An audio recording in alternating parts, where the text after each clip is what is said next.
დღეს უნდა გაგიზიაროთ ძალიან მარტივად მოსამზადებელი, უგემრიელესი ნამცხვრის რეცეპტი. კვერცხს დავამატებთ შაქარს, ასევე კარაქს, არაჟანში გახსნილ სოდას, კაკაოს და ხსნად ყავას, ვანილს და ფქვილს.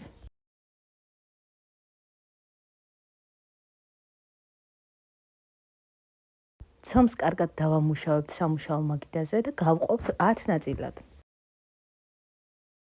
ჩემთვის ძალიან მოსახერხებელი აღმოჩნდა პერგამენტის ქაღალდი და თქვენ წარმოიდგინეთ მხოლოდ ერთი ქაღალდი დამჭირდა 10 ფირფიტის გამოსაცხობად, რადგან გამოცხობის შემდეგ მაშინვე ძვრება. რაც შეეხება კრემს, გვჭირდება კარაქი, რომელიც კარგად უნდა ამოვიყვანოთ გათეთრებამდე, ვამატებთ ვანილს, კაკაოს და ნელ-ნელა შესქელებულ მუხარშულ რძეს. გადავიდეთ აწყობაზე.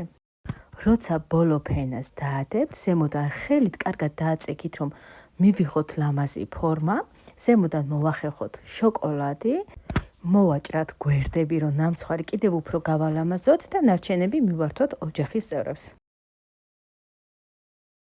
სუბუქი, მარტივი და ძალიან გემრიელი ნამცხვარი მსად გვაქვს.